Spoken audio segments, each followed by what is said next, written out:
What's going on, ladies and gentlemen? It's your boys over here at Three Man Weave. I'm your lovely co-host ZD in the building with CJ. We coming at you guys live, man. It's May 4th. May the 4th be with you. May the 4th be with And you. we're checking in on a Monday, 7 p.m. Central right now. And we got a lot on the docket.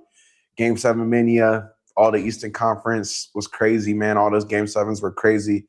Jamahl Mosley got let go. Mm-hmm. Anthony Edwards is somehow going to play maybe tonight. Yeah, Who I think he knows? is. Yeah. Crazy. I guess.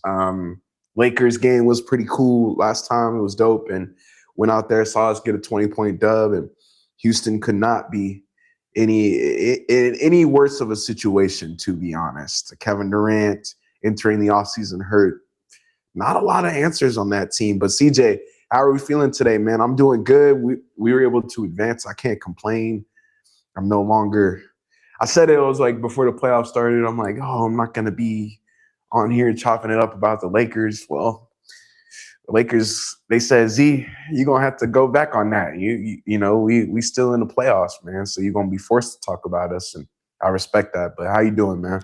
I'm feeling good, bro. We were chopping it up a little bit before we started recording and just talking about the series, all the game sevens, what led up to those games, what's gonna happen with this team and that team. So like I always tell you, bro, just great being able to chop it up with you about some hoops and now we could, get on the pod, record about it as well. So just being able to do that in even in our free time, just kind of before we start recording and talking about it, is just shows how much we care about it. So it's always dope getting that have those conversations before the pod. And now that we're shooting, like you always say, bro, starting the week off right with 3-man and ready. Game against y'all coming up and tomorrow, and I'm excited, bro. So can't complain, man. Ready to see what LeBron and everyone on the Lakers have to show, but I'm ready to get it going Hopefully tomorrow. it's something, man, because my goodness, I think we're like 16-point dogs in Yeah, Tuesday's game. It's not projected to be pretty. I'm still a Lakers fan, but in no way, shape, or form in my right mind am I going to say that we're going to go in there and beat the Thunder, 7-6 games. That's just not realistic. JJ had a post game. He had a little post game tidbit after last game, and I guess you could say, pre-series tidbit. He was talking about how great the Thunder were. Just put them up there with the 16-17 Warriors or 15-16 Warriors, and obviously the 95-96 Bulls, some of the greatest teams of all time. And realistically, when you look at the stats, that's what the Thunder, that's their profile. That's what they profile as.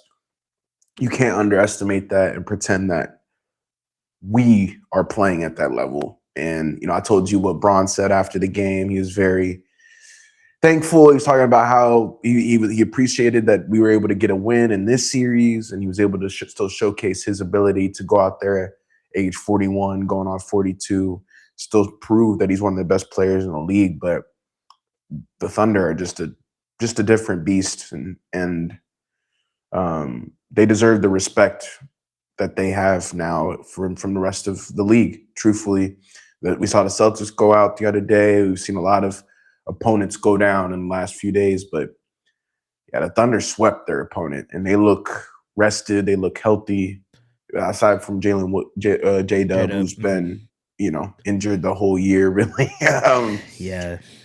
Yeah, it's just not realistic for me to say we have a real chance, especially with no Luka. My goodness. Yeah, for sure. And I told you this as well, prior to us recording. For me to confidently go into a prediction and say that I think a team is going to get sweep someone, it rarely happens. Let's just say that. Even for my own team, and that's been these past the past 2 seasons, obviously that run that we had last year, and then this run that we're starting, it's hard for me to confidently say that we'll ever sweep a team, but I think y'all could get one. I'm not gonna lie. That being said, I think y'all could get us in crypto, game 3 or 4, obviously, but I think y'all get one, but I would say us in 5 or 6. Hey, a lot of people think you're generous, man. I appreciate that, but we need Luke Kennard to show up big. So Yeah. we'll see what he can give us. But it was good, man. It was Yeah, I would say I you went to went the game, right? Friday. Closeout game. Yeah, it was Friday. But we defeated the Rockets May 1st, 98-78, off the back of LeBron's 28 points and Rui Hachimura's 5 triples, CJ. But man, when I saw this, it was good. First quarter, it was back and forth. The Rockets were able to keep it fairly close. But that second quarter, bro, the 27-3 run in that first half, we took an 18-point lead. LeBron had this one crazy play. The ball bounced up like 80 feet in the air. He caught it on a dime and threw it like baseball. Bro, it was so nice, bro. When I saw that live, I was like, ooh, wee. Like, but he was just showing out, bro, and I told CJ, I was like, I gotta go just see us because we've been losing. We weren't taking care of business on the live. We were able to hold Houston to 25-80 shooting from the floor, which is only 35%. They did not hit a shot all night. Rui Hachimura looked great, knocking down consistent triples, corner threes. Ayton, again, imposing his will on the inside. I know he didn't have the 19 and 10 game per se, but he was still impactful, especially in that first half. We really couldn't hit a free throw. That was my only negative. We did get to the line a lot, but we weren't able to necessarily push that lead out further. It would be nice. We should have won by 30, to be honest, if we hit our free throws. We had a lead entering the third quarter, 71-55, and we went on a little 8-2 run to go into that fourth quarter. Again, LeBron James, another couple triples. He had one in the first half, one in the second half during this 8-2 run. He looks a lot more dialed in from deep. We've seen that over the last few seasons. I've spoken about that. Austin Reeves had a nice pivot foot spin move, a little on Alperen Şengün that I saw. A very, very smooth. We just looked cohesive. We looked like a team that was ready to play and close out game 6, and the defense was amazing. I know they didn't hit open shots, but they only had 55 points entering the fourth quarter. And I texted you guys. What did I text you and Cam? I was like, this is the best defensive game I've seen all season. On TV or in real life. So, yeah, we were able to go on that little 8-2 run going into the fourth. The Rockets did, however, they started to pick it up a little bit more. Alperen Şengün got it going in the fourth quarter. We went on another run in the fourth. It was a 10-3 run. LeBron finished with 28-7 and 8 assists on 10-25 shooting. And AR also chipped in 15 points. And Rui was really the player of the game, man. He's now the all-time three-point percentage leader in playoff history. He's hitting 50.8% of his threes right now in the playoffs, which is unreal. It's essentially one of two threes. Anytime he puts it up, it's dropping, and he looked great, man. I saw it. He does that little move where he gets to the hash mark near the free throw line, near the nail. Sorry, not the hash mark, near the nail at the free throw line, and he pulls up. Did that in the fourth quarter. It looks smooth. He looks ready. Laravia came in and had a couple good. Again, he's not going to score 20 points, but he had a couple nice layups, couple good defensive plays. Everybody chipped into this W, man, and it was more about the Rockets than it was about the Lakers. Like I told you, 100%. I saw we were up by so much in the fourth. I think Adu Thero checked in and I saw it, and I told my girl, I was like, we can go, because that's how I know it's raps. But I wish he would play more, by the way. I don't know why JJ don't play him too much. He could at least go in and be a defensive guy. But Bando, when he was out there, looked okay on the defensive end. Just our defense was the star of the show, bro. I know LeBron putting up almost a 30-point triple-double. I would argue that's no longer a surprise, right? Even though he's doing this at 40, 41, how dare I say it's not a surprise, but everybody else filled in and played a role. And that's why I said, Marcus Smart, Rui Hachimura. Marcus Smart had multiple charges. I want to say he took 4 charges in this game. You may not see that. Obviously, it's a turnover in the box, but it's not necessarily a stat that Marcus Smart is going to receive. It's not like he got a steal or anything. We know charges taken are one of the more underrated things that you can do in the NBA, and he took a lot of them. And I think he was top 5 in the league in that this season, if I'm not mistaken. So our defense really was the star of the show. Like I said, Braun, we had multiple runs in this game, 27-3 run in that first half. I saw all. Again, the Rockets were fouling a lot. They could not hit shots. They weren't getting stops. And we were able to get out in transition, control the tempo. Luke Kennard hit a 3 in that first half. I think that was the only damage that he did for the entire game. We didn't even need his services. I will say For us to have any chance against the Thunder, we're going to need more from him. He's just going to have to score double digits. There's really no excuse for that. We talked about it a little bit. Kevin Durant, Houston, what they got going on, obviously pre-recording, but what they have going on, it's not looking too good. And if I'm gonna be honest today on this pod, truthfully, the Rockets don't have much to look forward to. Alperen Şengün is yet to have that playoff coming out party. Amen Thompson looks good. Same with Jabari Smith. Jabari Smith, in my opinion, was the best player for them. He looked great. Amen Thompson still can't shoot, which is an issue. Reed Shepherd, it's a huge problem. Reed Shepherd at times was the most dangerous player that they had, which is a huge problem. They have Kevin Durant, Şengün, Jabari Smith Jr. He should not be the most threatening player on the opposing side of the court. It's about Ime's coaching too. I don't think he coached this series properly. He put guys in the wrong spots. Jayshawn Tate has no business being in a game where you're up 6, you need to keep the lead. Yeah, he probably shouldn't be in. No offense to Jayshawn Tate, but man, that was not a good decision. Y'all lost game 3 because Marcus Smart went to the line. LBJ hit that 3, and now y'all are down an extra game when you shouldn't have been down. Probably could have went to 7 games if y'all had kept that train on the track. So, in my opinion, there's a lot of blame to go around. We know the Kevin Durant burner situation. The whole thing, the whole 9 yards that never got figured out, never got sorted out. But it is disappointing to know that the Rockets are in a very good spot on paper, but when you watch them, you can tell that there's something off. And so that's very disappointing to me. In my opinion, they should have beat the Lakers, even without Kevin Durant. The roster's much more put together, better, longer forwards. They have the point guards. They have people who can initiate offense, but it was yet to be seen. And so you got to take every W that you can. We had a weak opponent in this one. If I'm going to be honest, the Rockets were one of the worst opponents in the playoffs, period. It's just the truth. So I'm not really shocked that we took care of business in this series, but the Thunder are going to pose a much bigger threat. Yeah, no, it's much bigger.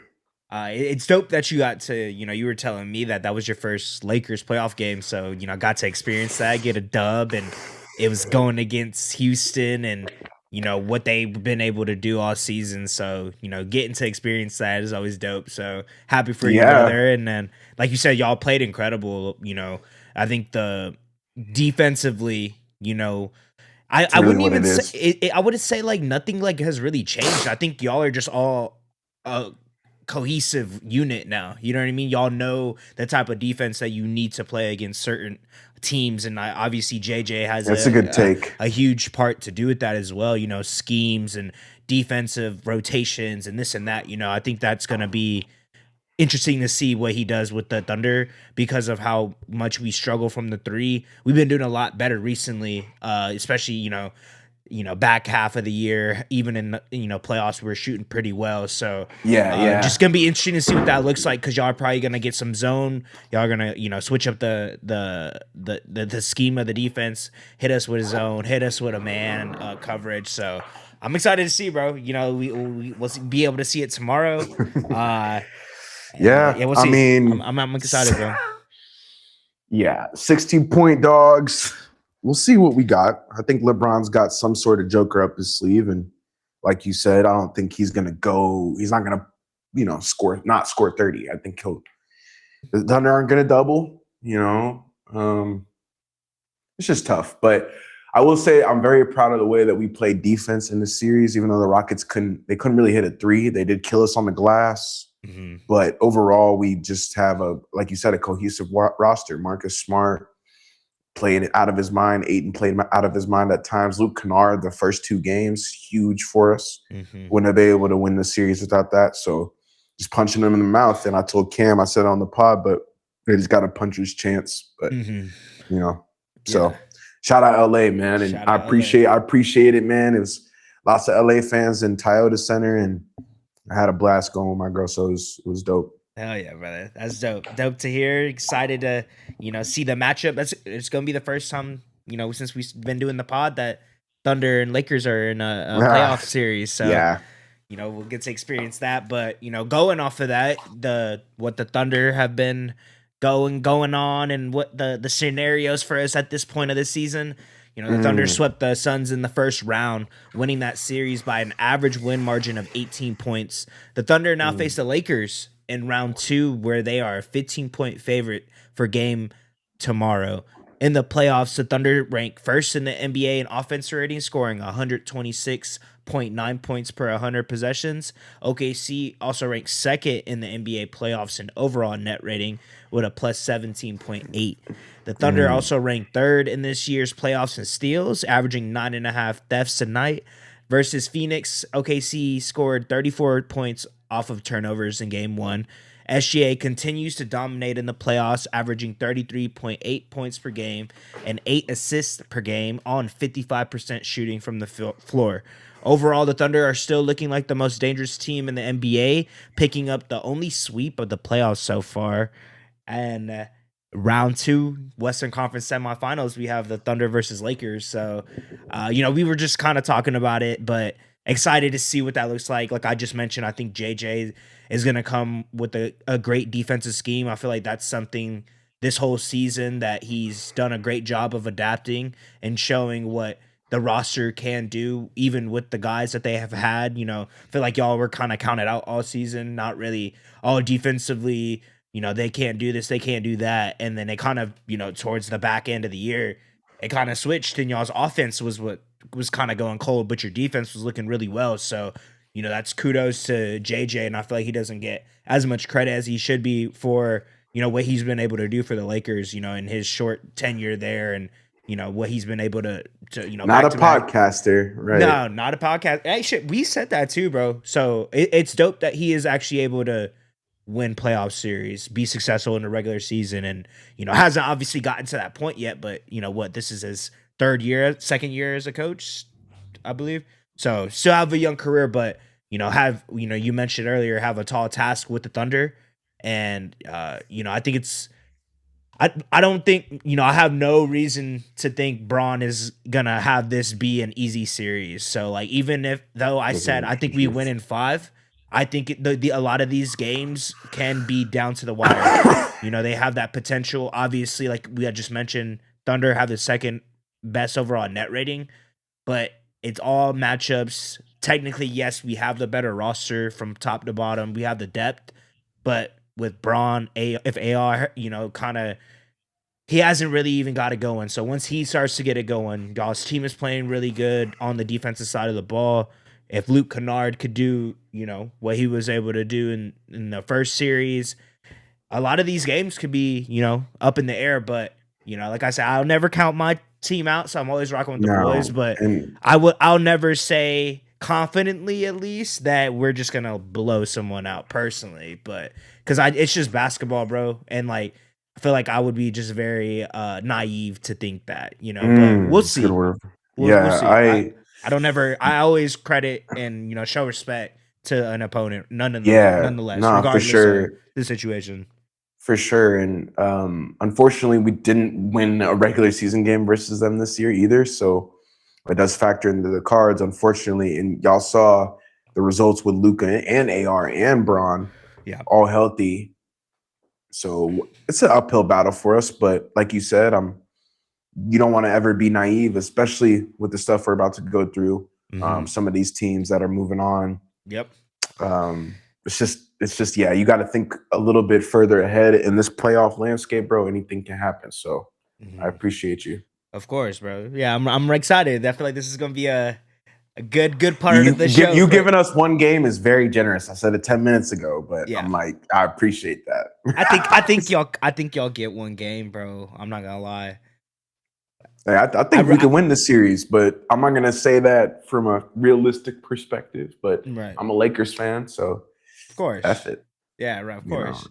Yeah. But you see some of these game sevens. I know, man. I didn't even get to watch the Cavs Raptors one, but yeah, I was gonna say I watched majority of it. I think I watched like the second half. Okay, then you can tell the people. You can tell the people about it. So, obviously, last night we had 2 game sevens, but that was followed by a game 7 previous to that we'll talk about. But last night, man, the Cavs defeated the Raptors in Game 7 yesterday, 114-102. Center Jared Allen took on a more focal point role during this game and delivering his best playoff performance of his career. We talk about him. I bring him up a lot. Z, the lights weren't too bright for him this time, this go around, huh? So shout out to Jared Allen. You know what I'm saying? Round Rock, Texas finest. You know what I'm saying? But he scored 22 points and grabbed 19 boards, almost a 2020 playoff game. So shout out to Jared Allen. Game 7. In the Game 7. That's a big deal. Huge. You know what I mean? Especially the series up to that point. I think context for everyone that doesn't know, up to halftime of Game 7, the game was like the amount of points scored was equal. I think it was like 669 or something like prior to that. So second half, man, Jared Allen's 14 point and 10 boards in the third quarter, including 5 offensive rebounds. No one, and we were talking about Z. I didn't even bring that up, to be honest, because, we were talking about CMB, Colin Murray Boyles, what he was able to, he looked pretty good.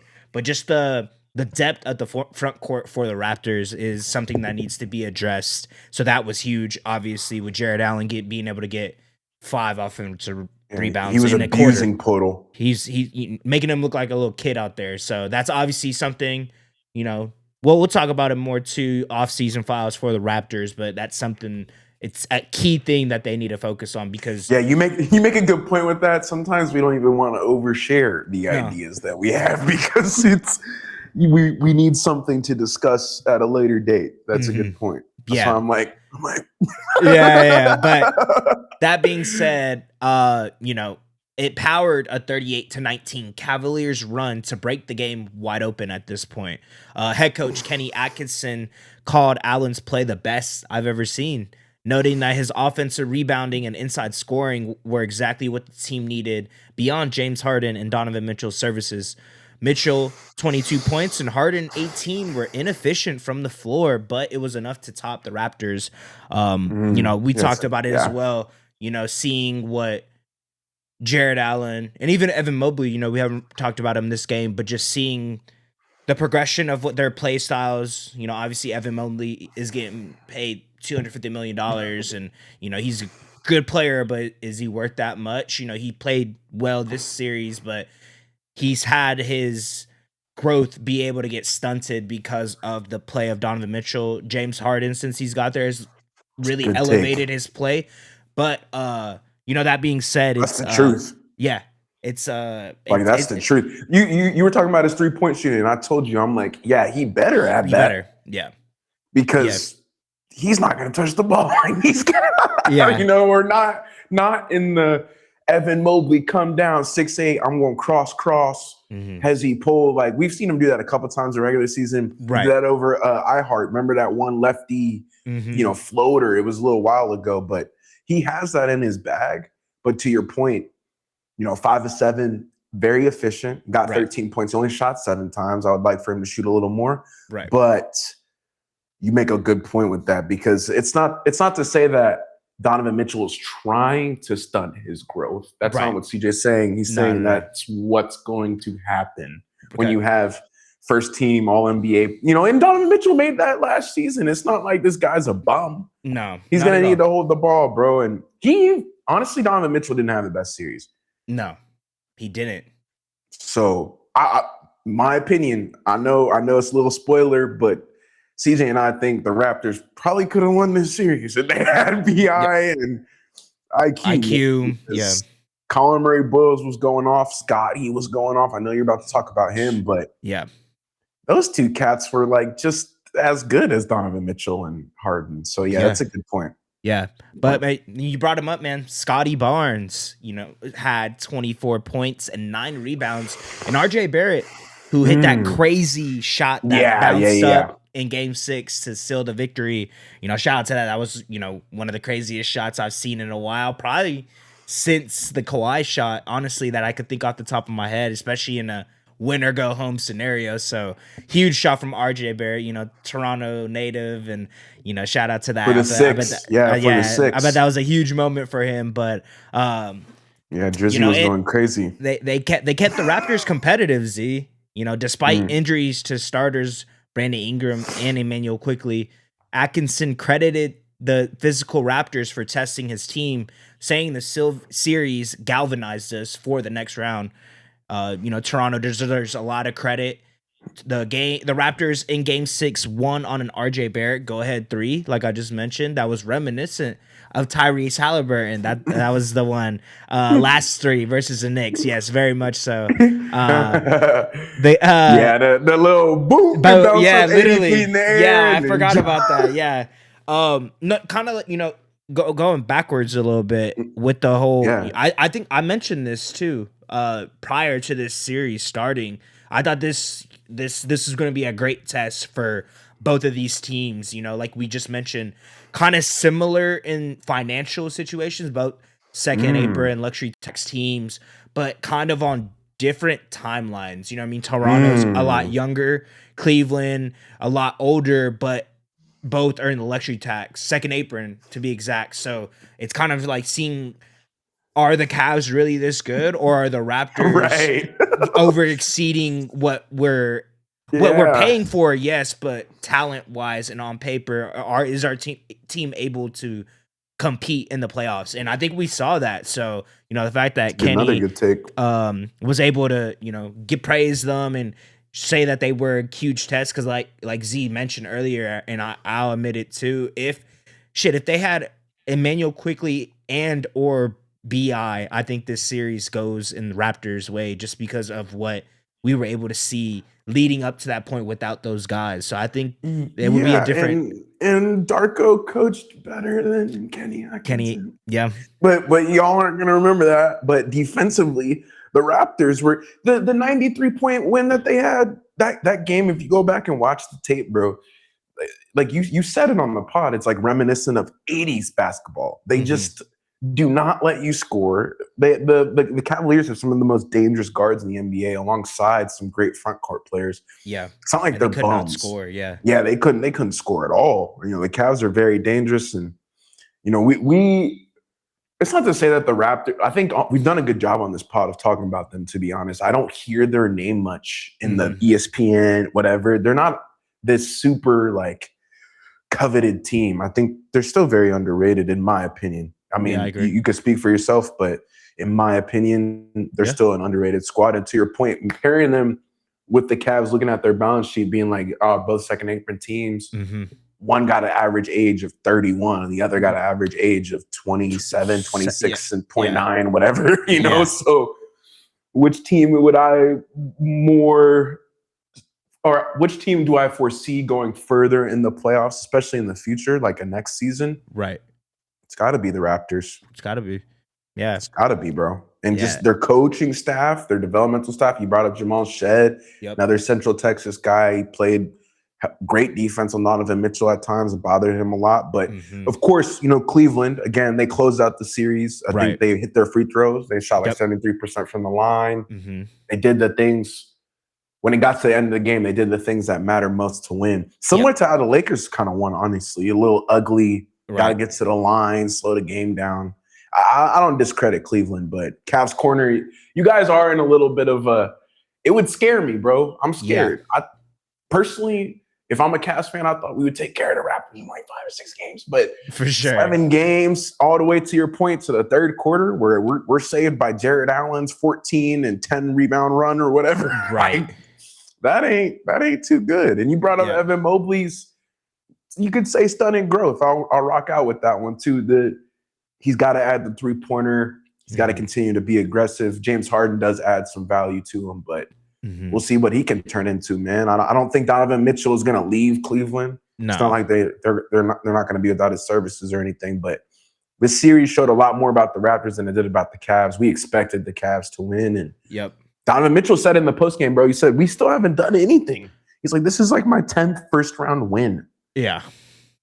This is not the championship. That's a crazy thing. Like, they really haven't done anything. So we'll see. But like you said, they were able to close it out. But we obviously hypothetical world, right?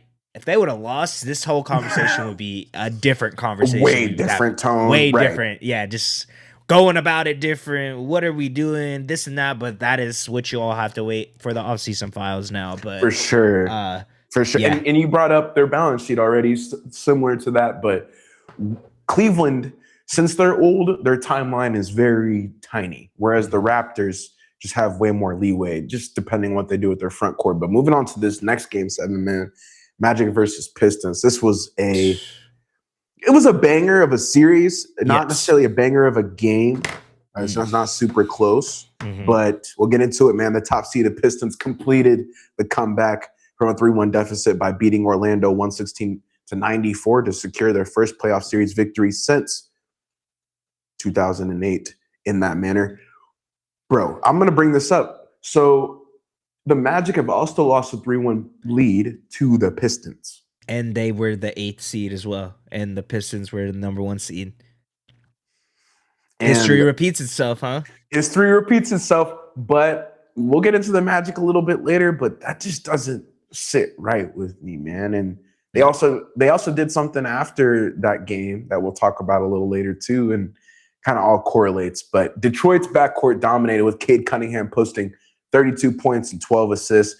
Cade averaged like 38 points in every elimination game. I got to stop and talk about him for a second. You got to. He is the man, dude. He's looking like one of the best in the world right now. Bro, what?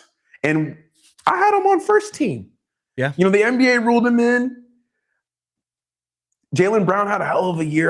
We're going to talk about him too in a second. I'm not going to take away anything from JB's year, right? Right. But watching Cade drag his team back, they were down like 20 points in that one elimination game in the third quarter. In game 6. And he doesn't look phased. He controls the pace.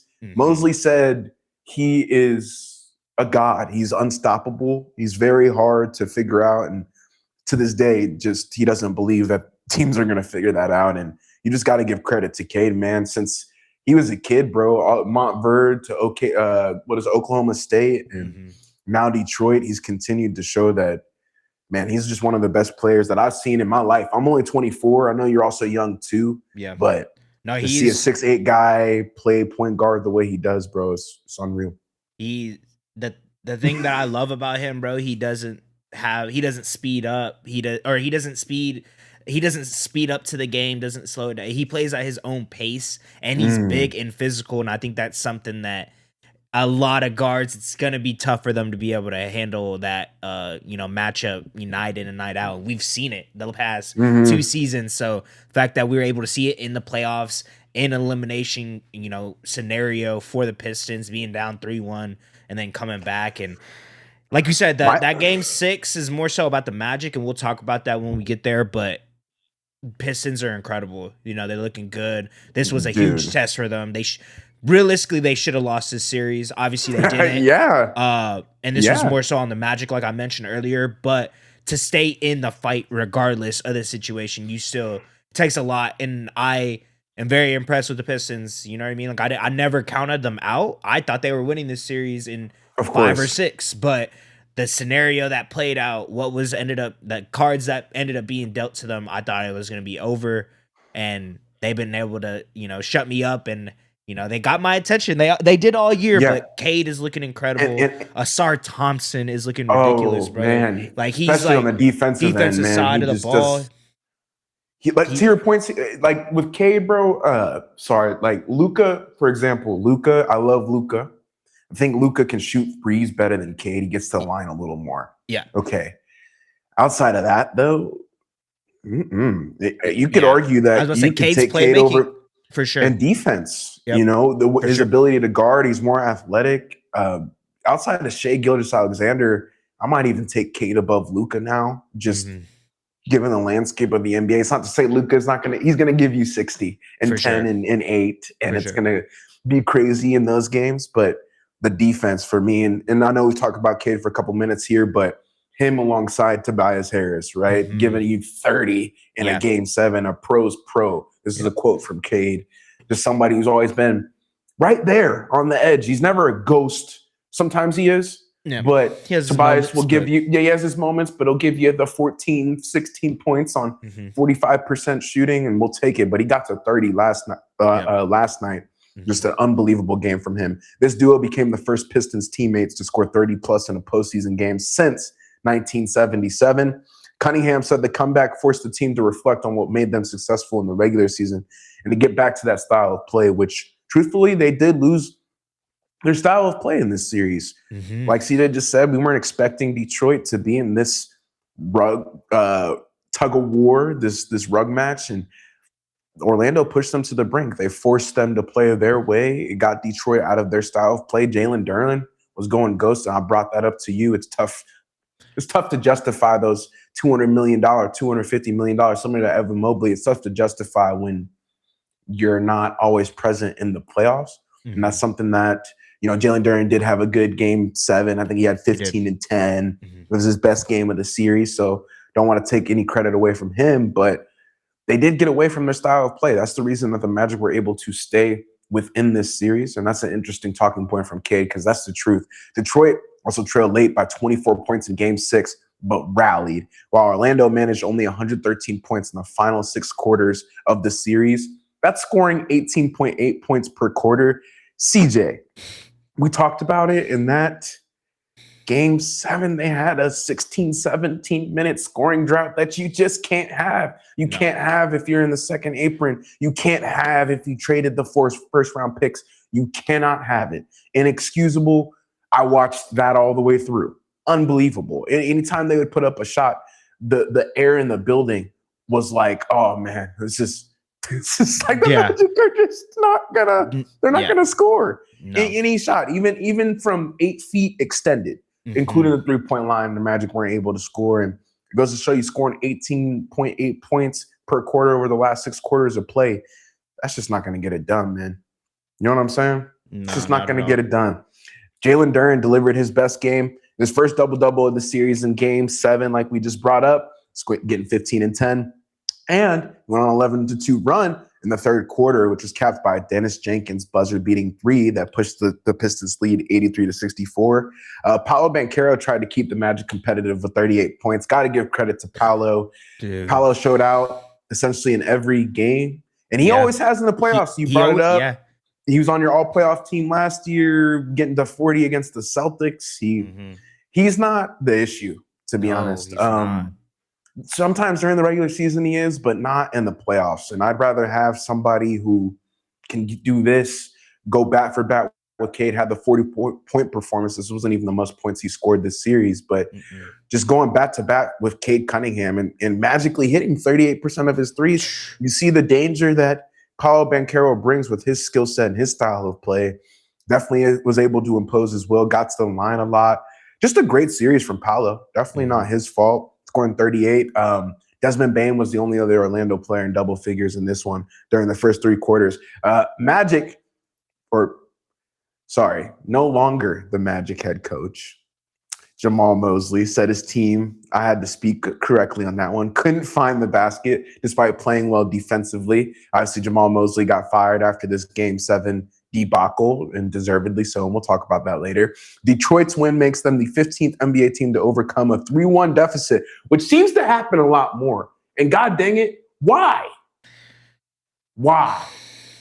Like, we can't win. Yeah, that doesn't make sense. One game? One? This doesn't make any sense for it to continue to happen like this. We've had multiple 3-1 deficits They've squandered. all been kind of recently, too. That's what I'm saying. And the excuses continue to pile up. We're about to get in. I'm so ready for the next segment because I'm about to dog on the Celtics and JB. But the 3-1 deficit's got to stop, bro. Yeah. Truthfully, No, you can't win one more game. And like CJ said, the Magic were in position.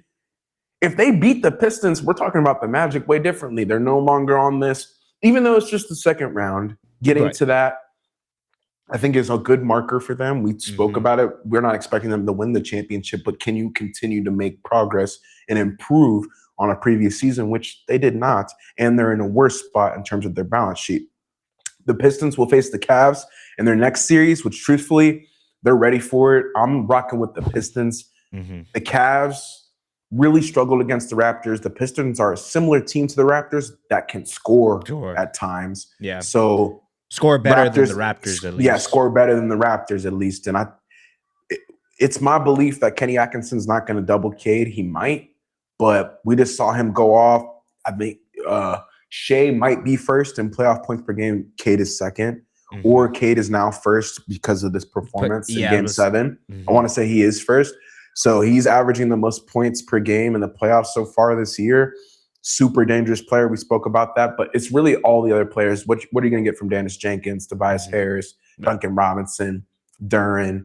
And what a Game 7 performance. Wasn't really surprised or shocked. Detroit won this game pretty handedly, but after that third quarter run, seeing Dennis Jenkins hit that buzzer beater, I was like, yeah, it's cooked. And then seeing Orlando not hit a shot for 15, 17 minutes, whatever it was, unreal. Yeah, it's unreal. This series for me was very no Franz too. I forgot to bring that up. Very like bittersweet, bro, because this series showed us what the Orlando Magic could have been when they were like all clicking on all cylinders. You know what I mean? Being able to be up 3-1 against the number 1 team in the Eastern Conference, just needing one game to seal the series and advance to semifinals, Eastern Conference semifinals for the first time in a while. Like they haven't made it past first round since Paolo's been there. So that whole situation, that thing, Game 5, that was last week on Wednesday. We were recording and we ended up checking the box score, and that was the Paolo and Cade matchup where they both had 45. So like you said, really wasn't, Paolo's fault, but it was the fact that that game was such a shootout between the two, and then the Pistons were able to get that dub in Detroit. I was like, man, Orlando has got to win this Game 6. And it looked like they were going to. That's the thing that sucks because, they're up, I think, you said it, 24 points, I believe, in that Game 6. And then they end up going, second half comes right away. I think they end up scoring, the first, their first possession in the second half. And then from that point on, just went cold, like you said, can't make. I think they missed 23 straight baskets. And then at that point, I'm just like, I watched all that too. You know what I mean? Just because it's more so like, no way, right? No way. That, that's why I was watching. that this lead is going to get blown. No way, right? Like, this is an NBA team. They were juiced up. They were home. The crowd was getting involved. You had Jalen Suggs hitting cellies and shit. Bro, I'm like, okay, bet. Like, the Magic are really gonna do it. They're really about to upset the best team in the Eastern Conference this year. Go cold. That happens. Cade ends up going nuclear in the fourth quarter of Game 6. Played incredible. Showed it. I think he was wearing like a little the lung pad. The lung pad, because obviously he has a collapsed lung. So seeing all that, bro, like you said, just so poised. He's been balling. He's been able to do his thing this whole series. And then Game 7, bro, after that, that third quarter blunder, I was like, this series is over, bro. And like, honestly, they deserve to lose at that point. If you didn't win that game, you didn't deserve to win the series in my eyes. So I agree. Shout out to the Pistons, bro. Like I said, don't want to take nothing away, but I think, like we were saying for the Lakers and Rockets series, it says more so about the opposing team than the team that actually won. You know what I mean? And that doesn't discredit the dub or anything because they came back 3-1. Let's not forget that. But Magic at times look incredible, and then at times cannot, score a basket to save their life. Yeah. So we saw that this series. So that's the beauty of a basketball 7-game series. You're gonna see the flaws of each team, and you're gonna see them look incredible, and then other games not be able to do anything on the offensive side of the ball. And it sucks because, like I said, I'm a huge Magic fan, but good thing I'm a Thunder fan, brother, because it's getting tough to be able to root for them at this point. For sure. Franz can't stay healthy. Wagner nobody isn't in the lineup. Jalen Suggs, when he plays, he looks good, but when is he gonna play? Paolo, like you just mentioned, a playoff riser up to this point. I felt like we could confidently call him that. The past 2 seasons he's balled out, just hasn't been able to make it past the first round, but plays great. But you're getting so inconsistent. Wendell Carter had a pretty good series for like the Definitely. last couple games. He kind of like he wasn't as dominant, I guess I say, like as he was in the first couple games, but I think it was more so just what Cade was able to do, not really, Mm, and not being able to buy a bucket for, like you said, 17 minutes or whatever it was, bro. You're gonna lose that yeah, game, especially against a team that has fought and is that. I think Cade said at the end of that game, that's Detroit basketball right there. You know what I mean? Just like not yeah, sticking with the game, never getting away from the game plan.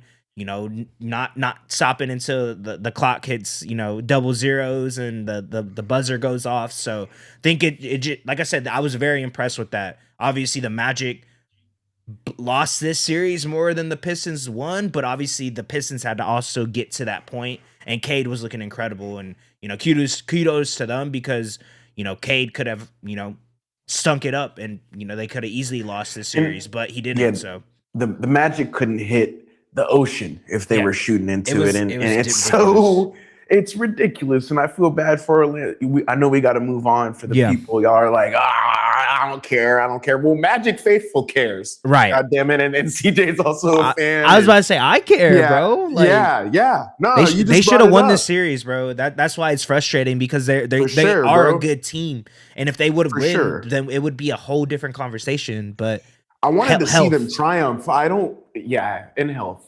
And Jonathan Isaac's a ghost, and you don't really know what yeah. you're gonna get out of. It's not all Jamahl Mosley's fault. We'll end it No, it off with isn't. that I because think we're, he was more so the scapegoat because realistically, I don't think you and we'll can. talk about that. We'll talk Yeah, about I was about to say the offseason files and stuff, but like I that think too. it's just one of those things, like you just signed Paolo, you just signed Franz. Are you gonna get rid of him? You know what I mean? So it's like, okay, well, Mm, let's not do that. Let's get rid of our head coach. If this try new to bring head somebody coach in. doesn't fix the problem, then we'll We probably know. trade. Yeah. Yeah, So we know the we could problem. go from there. You know what I mean? Yeah, So it's a good that's what point. I envision happening unless they can win. I would say that because I think it's the Winning cures everything. everything, Yes, everything, brother. So there you go. but going into this next game 7, we had like we just mentioned, three Three of game them. sevens in the first round. So incredible hoops, incredible if you have not been watching. But this game 7 was nonetheless against your rival, the Celtics, man. 76ers versus Boston Celtics. The Sixers defeated the Celtics in game 7, 109 to 100, completing another 3-1 series comeback, Z, and sending Boston home earlier than expected. Definitely earlier than A lot expected. earlier than expected. The first time that Philly has beaten Boston in the playoffs since 1982. So shout out Yeah, to it's Philly, bro. unreal. I think this game for Joel Embiid and for the city just it doesn't go without notice. You know what I mean? Because they fought back, they got Yeah, this dub in like you're talking 82, about it in the bro. group chat. I mean, we Yeah, talked about it in the group chat. You said the seas. Oh, you'll get into it. The seas go yeah, cold, and bro. Reggie Miller continued. I loved how he was just like, "What are they doing? They're about to Yeah, lose Game 7. they're That's what they're allowed to doing." lose Game 7. I That's what they're about mean, to do, Reggie. they're not. Mozula's a psychopath, and Yeah. he's going to get up as many threes as possible. I respect that too. Same with Mark Dagnall. I was thinking about it. Mazzulla will challenge up 40. Yep. Dagnall challenge it. Like, I don't mind the craziness, but man, it's tough to be a Celtics fan. Go LA, baby. Oh, let's go. Come Joel on. Embiid took over, man, as the center of Philly's offense, finishing with 34 points, 12 Yeah. rebounds, and 6 assists after missing the first 3 games of the series while recovering from a appendectomy. Mm-hmm.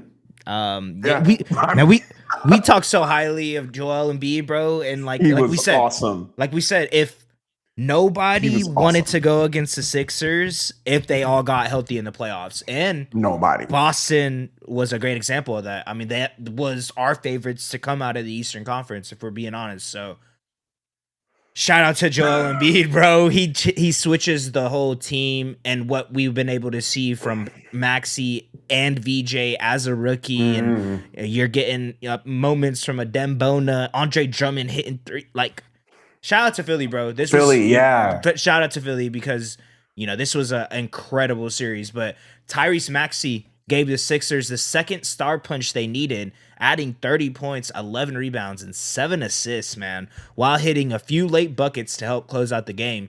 With Jason Tatum ruled out shortly before tip-off, Boston had to adjust his starting lineup and quickly fell behind 32-19 after the first quarter. The Celtics did fight back, though, using a 16-4 run in the fourth to cut the lead to 92-91, but they couldn't finish the comeback Z when the game slowed down late. Jaylen Brown led Boston with 33 points and 9 rebounds. Derek White had his best game of the series. He's been kind of going ghost, if we're being honest. Added 26 points with 5 threes. And Namias Queta gave them 17 points and 12 rebounds. He was looking good. Bright spot for them. But the Celtics just shot just 13 of 49 from 3Z. And Philly was way more efficient when it mattered, shooting 39 of 82 from the field, 11 from 28 from 3, and 20 of 22 or 23 from the free throw line.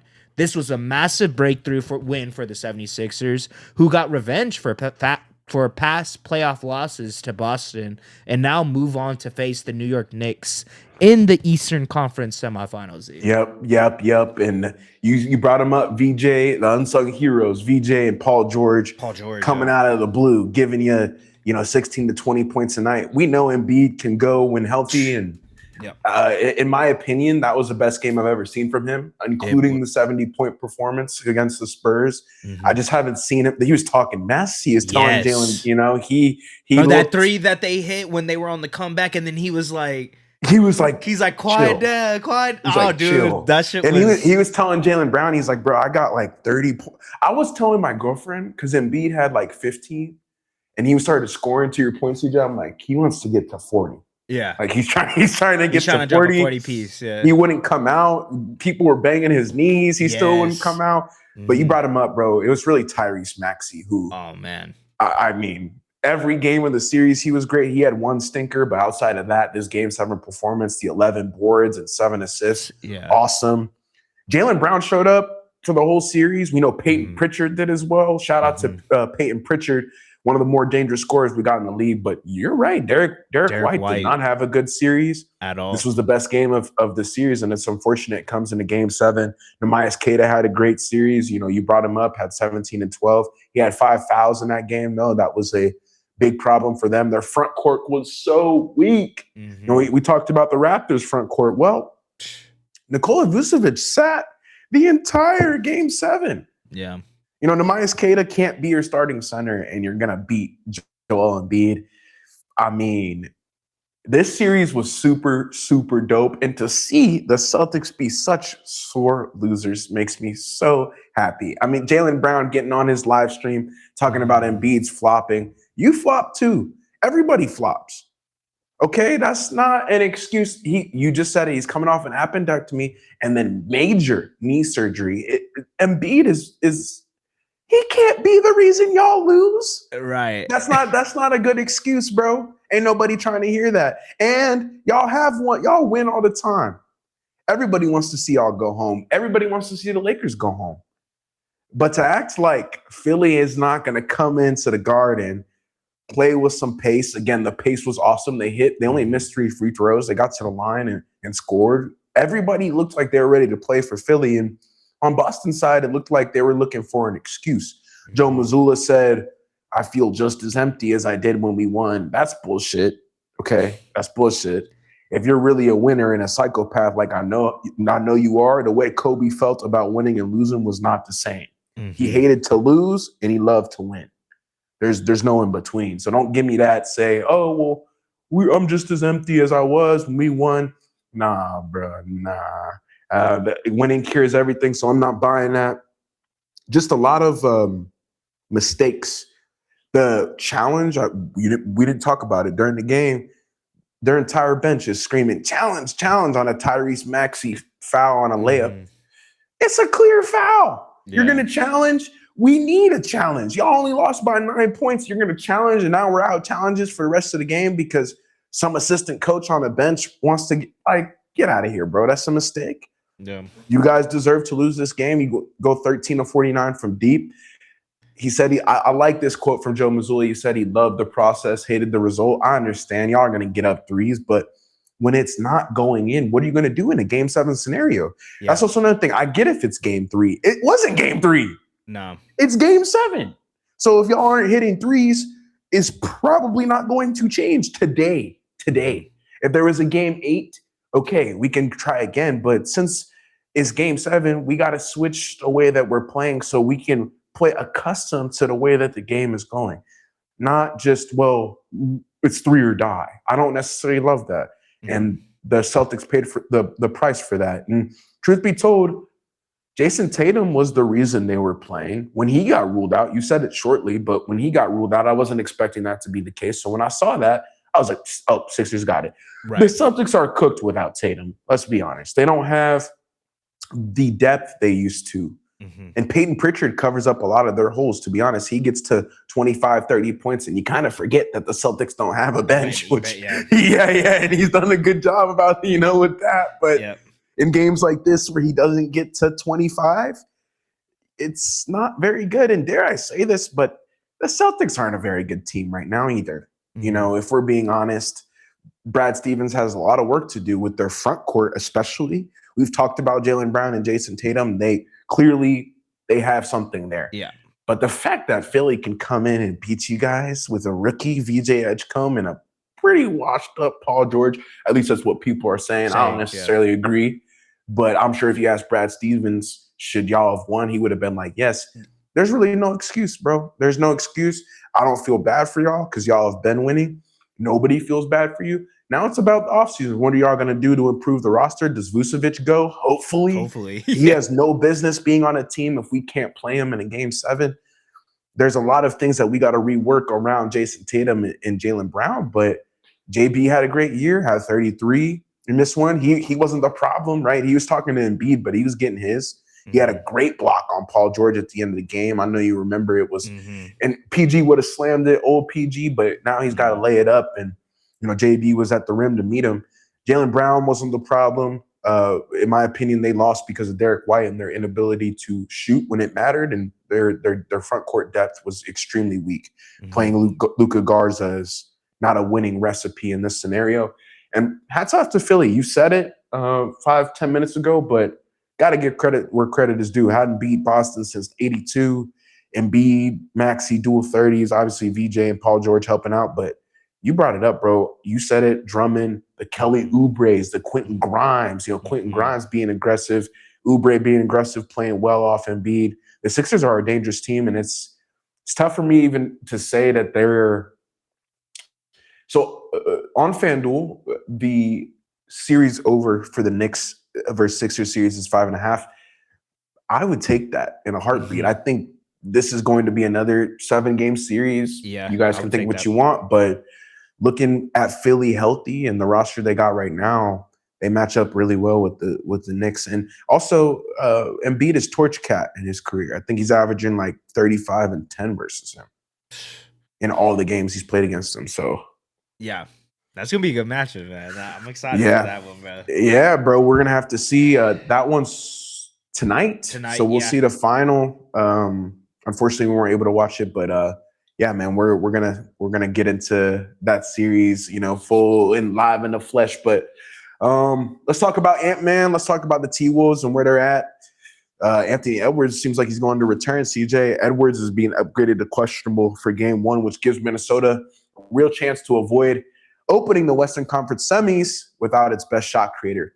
But it still changes the game plan because he's coming off a left knee hyperextension and a bone bruise from game 4 against Denver. Ant averaged 28 points on 48.9% shooting and 40% from 3 this season, and his value is even bigger in a matchup after averaging 36.7 points in 3 games against San Antonio. Wanted to bring that up. He played amazing versus SA this year, and they don't really have a ton of answers for him. It's not to say Castle or Harper can't guard him, but they can't really guard him. Nobody really can guard Ant, and that's okay. Spurs aren't going to double, which I think it's cool. We haven't seen a lot of double teams. We used to see that a lot when James Harden was in the playoffs, was when Curry and LeBron were in the playoffs. You don't see that a lot anymore. Teams are playing straight up man, which I can respect. And Castle's going to draw the assignment, I'm sure. So we'll see how that goes. If he's limited or out, Jaden McDaniels has to carry over the confidence from his 32-point, 10-rebound Game 6 closeout performance. Shout out to Jaden McDaniels, the guy who backs up his trash talk and shows up. When Ant said it, it was setting him up for this success. But he said it, man. Oh, they have Nikola Jokic. Yeah, we got Jaden McDaniels. Yeah. My goodness, that's a setup if I've ever seen one, able to come through for them. And him and Ayo Dosunmu were really the heroes of the series versus the Nuggets. So that Game 6 closeout performance, shout out to JD. While Julius Randle and Rudy Gobert have to control the glass, Gobert had his best defensive series against Jokic in his career. So shout out to him. And Julius Randle also provided some extra scoring. He can increase his efficiency, but we know that that's possible. We'll have to see if he's able to do that against the Spurs. He's got to keep creating extra possessions and keep the Spurs out of transition. Dosunmu is also questionable with calf soreness. He had that injury in the last series, and he missed Game 6, if I'm not mistaken. So we'll have to keep an eye out for that. He's been somebody who's given them 12, 20 points in each series so far, and it looks looking like he's a playoff riser that was a surprise, but a surprise that they'll take. So we'll have to see if he's healthy for this one. Mike Conley and Terrence Shannon Jr., as well as Nod Reed, need to give Chris Finch enough wiggle room in scoring and ball handling to keep the offense from getting too stagnant. Minnesota can be effective without Anthony Edwards by leaning into their defense size and paint pressure, which worked well against Denver when the Wolves held the Nuggets under 100 points 3 different times in the first round. The key in Game 1 is not replacing Edwards shot for shot, bro. It is surviving the physical defense that the Spurs impose with Wemby. McDaniels, obviously, he's going to have a tough time going up against Castle, a Wemby, a Dylan Harper, all of their bigger guard/forward hybrids. We'll have to see if the Timberwolves are able to score against a very, very good defensive team in the Spurs. We'll have to see if Gobert can anchor that paint. We know Wembanyama is going to be patrolling. The pick and roll is going to be very, very important in this series. Whoever can get downhill and score, hit their free throws as well, in my opinion, should win. The Timberwolves could win this series. Spurs fans, be careful here. If Anthony Edwards comes back, don't start celebrating too early. I don't want to tell y'all and rain on your parade, but the Timberwolves beat them 3 times during the regular season, and to be honest, it's just not a good matchup. You know, the Timberwolves play physical. They have a ton of guards who can match up with you guys. They also hit threes. We've said it. They're the sleeping giant of the Western Conference. Me and you aren't surprised about this, but I'm sure the Spurs might be if they underestimate them. So Edwards coming back for Game 1 was a bit of a shock to me. I would say not on my bingo card for sure. No, and he has some superhuman. I saw on Sham's report the hyperbaric chamber and getting in the cold pool and doing all this treatment. He's gotten him prepared for this game that we're about to go live for. And so we'll see if he's out there. I truly think it's a game time decision. It'll probably be right until tip to see if he can go. But if there's a setback or anything, he should just keep himself healthy. It's not, I'll say this about Ant, it's not worth going balls to the wall for this season. You know, he's so young and it makes no sense. It's not like he's ring chasing, right? It doesn't make any sense to rush back and potentially hurt yourself more if you can't go. But hopefully he can, bro. It'll make it more interesting. We brought up Dosunmu and McDaniels. Y'all know about that, but it was more about the Nuggets than about the T-Wolves. The Nuggets are really struggling. We'll get into that in another pod. But shout out to Ant. If he can go, bro, much respect to him. Wasn't expecting that. Losing DiVincenzo for the season. I said it in the outline, but 36.5 points versus the Spurs this year. It's just tough. They're not going to double too. So no, I was about to say, this is I tell everyone this all the time. Like, I fuck with Ant so much, but when he's going against my team, I can't stand him. I am rooting for Ant, brother. Like, me too. You know, I do not. I can't stand the Spurs, bro. So let's just say I'm hoping Ant has a series against the Spurs for sure. I have a feeling they're gonna doubt him, bro. So I want those conversation, the chatter. You know what I mean? I just want to see it. So I want him to have a legacy series. 3 straight years going to the Western Conference Finals. He faces your team every time, though, and just can't get over the hump. So that's another conversation for another day. I'm going for him too, bro. I don't like Yeah. Ant whenever he's playing against my No, team, me but either. seeing him play against the I think Spurs and beating them would be yes. I'm not gonna lie. Yeah, that shit would it'd probably make my year. I'm not gonna lie to you. get the Spurs out Get of the here. Spurs Thunder out of got an here, easy bro. road. Thunder have had, if we're being honest, the perfect road. No, right? Yeah, The I late would. beat up Yeah, Lakers, I would say probably the perfect Suns. road. Yeah, Yeah, like so. I would say like Y'all still got to obviously. win though. So No, definitely. And like I told you, I try not to look too far ahead of myself, but like for this Spurs and like you mentioned with this matchup, it just isn't a good matchup for the Spurs. But if you no, think with the Timber, like just lost Steven if Ant was gonna be out, that was a kind of like a not an easy pathway, but like a lot easier than what it would have way been. easier. But Yeah, no, now for that sure. Ant is coming back, we'll see. Gobert's playing probably the best that we've seen him play in the playoffs, like ever. So, No, you're right about like that, especially defensively, on defensive. yeah, I would say Yeah, defensively, yeah. But I'm sure he's gonna make it tough on Wemby. It won't be just easy pickings. I'm sure Wemby no, will get to 30 or whatever, but it'll be tougher for sure. So yeah, I'm excited. I'm excited for that and being series, in bro. is interesting for Yes, sure, bro. yeah, man. But hey, the Magic are getting a lot of airtime in this podcast. You know, this might be Oh, have to we're be doubling called back. the Magic podcast, huh? But There it is. you know, we're talking about them once again, and we talked about it a little bit earlier. You know, the Magic fire ex-head coach Jamahl Mosley. The Magic firing Jamahl Mosley is Orlando saying the rebuild is over and expectations just got real. Mosley helped pull the team out of the bottom of the East and led them to 3 straight playoff appearances. But after another first round exit, after a blown 3-1 lead against Detroit, the front office clearly decided the group needed a different voice. Orlando still has the foundation with Paolo Banchero, Franz Wagner, Jalen Suggs, and defensive first identity, but the next step has to be better offensive structure, better late game composure, and more reliable shooting. We talked about that for, 20, 30 minutes ago about that whole third quarter game 6. You know, that is probably going to forever Debacle. haunt these guys. I'm not going to lie to you. Like they're Oh, young. for sure. They're young. They're up Oh, for 3 sure. 3-1 or 3-2 at that point. Game sealing game, home.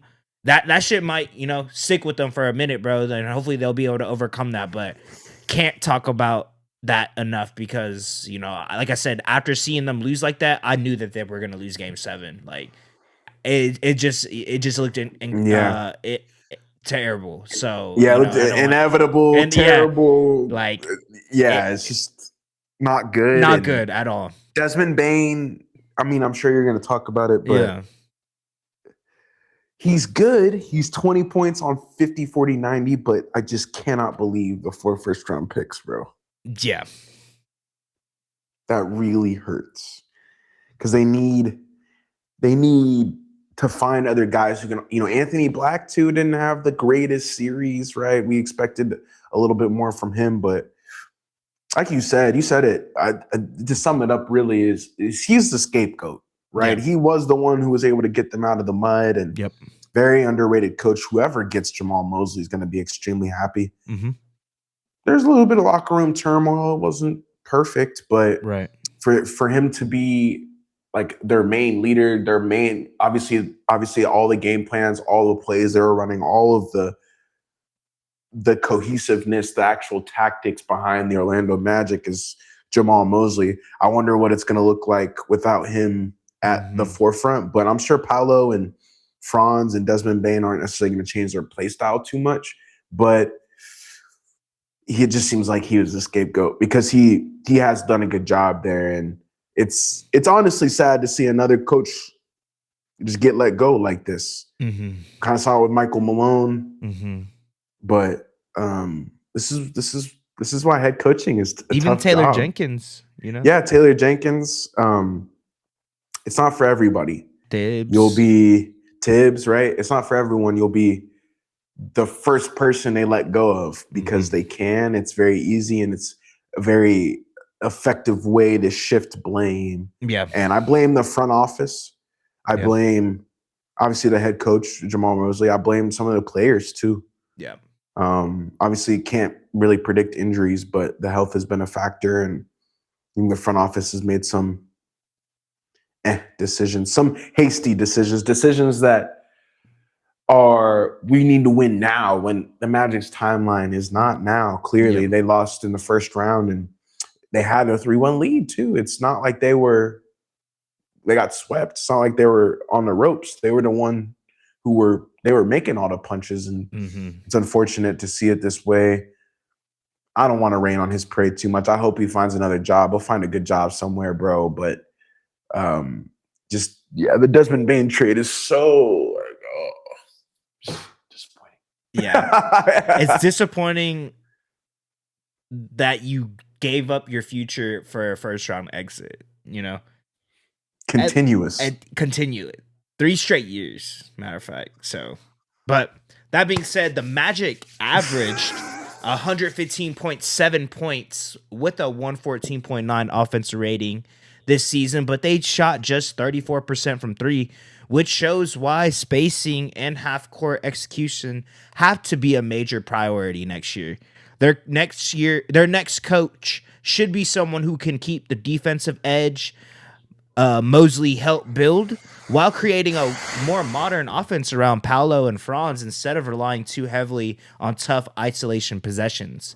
Orlando should also be looking for a coach who can manage playoff pressure better because Game 6 against Detroit, where they blew a huge second half lead and missed 23 straight shots, showed how quickly their offense can collapse when the game slows down. Going into next season, the direction is clear. Keep the core, improve the shooting, and more offensive creativity, and hire a coach who can turn a talented young team into one that actually wins a playoff series. Yeah, that's a good point. And there's not a lot of available coaches right now. So yeah, this decision is very interesting. Obviously, we got the Doc Rivers, Thibodeau's out there.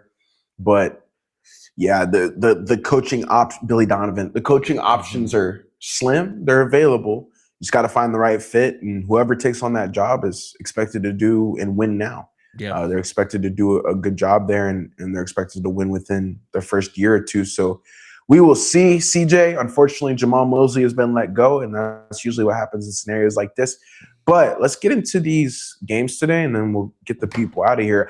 I'm going to start with the T-Wolves and Spurs one. Okay. This one has not been final yet. This is the actual preview. So the T-Wolves have listed Anthony Edwards and DiVincenzo. Potentially, now Edwards is game time decision. DiVincenzo is out. Edwards is most likely going to play, so he's probably been ruled in. Ayo Dosunmu is also listed as a game-time decision, so he might play too. The Spurs listed Carter Bryant as a game-time decision. But the T-Wolves and the Spurs played 3 times during the season, with the T-Wolves winning the season series 2-1. In the playoffs, the Spurs ranked 3rd in the NBA in overall net rating with a plus 14.3, which shows their dominance against the Blazers. They had a fairly easy series versus them. No playoff series is easy, but easier opponent. The matchup was not good for Portland. They were able to dominate them in that series. The T-Wolves ranked 5th in the playoffs in net rating with a plus 4.5. In round 1, the Spurs defeated the Blazers in 5 games and had an average win margin of 16.5 points in those games. The T-Wolves defeated the 3-seed Nuggets in 6 games, even without their star, Anthony Edwards, for 2 of those games. Jaden McDaniels scored 32 points in Game 6 on 13 of 25 shooting. And Ayo Dosunmu had the 43-point career high, playoff career high, and regular season career high in that game before. CJ, this is the matchup that we all want to see with Anthony Edwards back in the flesh. No offense to DiVincenzo, but I don't know if he's really going to change the outcome too much. He was doing very well against Denver, but in this series, I believe Ant can drag them to the promised land. So they will miss his services for sure, but I believe Ayo Dosunmu, Bones Highland, they can make up for what they lose with DiVincenzo. This first game, and I'm going with the T-Wolves, man, on the road. I don't believe the Spurs are going to be prepared for the shell shock that's going to be coming their way. And if Anthony Edwards is ready to go, he's going to be talking a lot of mess. He saw the Game 7 debacles. He doesn't want to be in any of that. I'm rocking with the road team, man. I know the Spurs are dangerous. I know Embiid's playing. I understand. I understand Dylan Harper and Stephon Castle. I get it, but I'm rocking with that killer, man. I'm rocking with Ant. I think I'm rocking with Ant too, bro. There it I is. got to, man. Obviously, we know the Spurs are great. I just don't think, like you said, this is the team that you do not want to, take lightly. Play in this scenario Play in either. this type of situations. Like the fact that they were able to close out the Nuggets, it has a lot more to do with the Nuggets, of course, but the T-Wolves, were able to knock down the healthy Nuggets roster pretty much without Peyton Watson, and Aaron Gordon, I believe, was out a couple games, but they were able to take care of the Nuggets roster with their C team essentially. So I think that says more about them. They come prepared. Jaden McDaniels is playing at a all NBA level right now. He's incredible. So I think that's two-way gonna superstar. I think that's gonna cause a lot of problems for the Spurs. Obviously, Wemby in the paint is holding it down, but I think the Timberwolves have athletic, lengthy forwards that can disrupt those guards a little bit from getting to their spots. Obviously, not having, I don't know if Io ended up going, but if he ends up going, that would be another added, scoring punch for them. And then Bones Highland, like you mentioned, I think Ant's gonna have an incredible game. So, it's really going to be what can Rudy Gobert do? Is he going to be able to slow down Wemby? Is he going to make it physical with him? That's probably one of the main matchups I'm going to be keeping an eye on, because if Rudy plays like how he did last series against Jokic, I have no reason to think that he can't do that against, Wemby. Obviously, Jokic shot terrible from the three last series. Wemby, not so much. He's been kind of going crazy this whole season, but if he can disrupt that a little bit, it's going to make it a little bit easier to guard him. But Wemby's been lethal all year from the 3-point land, so interested to see what that matchup looks like. So, but I'm rocking with the Timberwolves as well. Yes, sir. And I was going to ask you, bro, tell the people what the score is for that other one. The other is 74-51. Knicks up at half. Tired legs, it seems. Tired legs, yeah. But we'll see. I want to keep that one. I want to save that one. Let's just let that one go. We could go. Yeah, we'll let that one go. Did you have anything else you want to add for the people? Nah, man. We just appreciate y'all as always for listening to us chop about hoops, man. And this one was good. I must say feel like, we always say this after every pod, but I feel like, each podcast is getting better, and the way that we're flowing, the way that we're able to pick up where the other one left off, and kind of just keeps the whole show organized, and it's just us. So, the shout out to you, ZD, for always having the outlines, and I think we've just gotten a lot better, just, flowing off of each other, and, having a good vibe and a good mood whenever we shoot the pod. So shout out to you for that. But Thunder up. Laker game tomorrow night. Wow, excited. Yeah. Game 1. Western Conference semis. So I'm excited. That's it from me. Yeah, we'll see. We'll see if we'll go live. I might break the curse that I got right now for Thunder and Lakers, but we'll see, man. Just letting the Knicks and Sixers play. Y'all saw the Sixers, just they're heroics. We got to give them some time to rest, but we got to get on live, man. I'm excited for this T-Wolves and Spurs game, and we know y'all like Wemby. The Wemby clips will do well, and yeah, I just wanted to say I appreciate you guys, man, for rocking with us. We're close to getting to the end of the season. Yeah, but both of our teams are still in. Gonna be rooting them, cheering for them, and rooting them on for until they lose. My team is definitely an underdog in this next series, but I'm still a Lakers fan, still confident in my squad, and yeah, just all the game 7s, all the crazy stuff that we had. Talking about the Magic and the team, we talked about a lot of teams today. Yeah, we talked about a good amount tonight. So good pod. Yeah, hopefully, good pod, and we appreciate y'all. Thank you for spending time with us, man. Audio listeners, visual. It was nice. Yeah, man. Well, if y'all liked and enjoyed this episode 3 Man Weave, don't forget to leave a like, comment, subscribe, and we'll see y'all next time, man. Peace. 3 man. 3 man.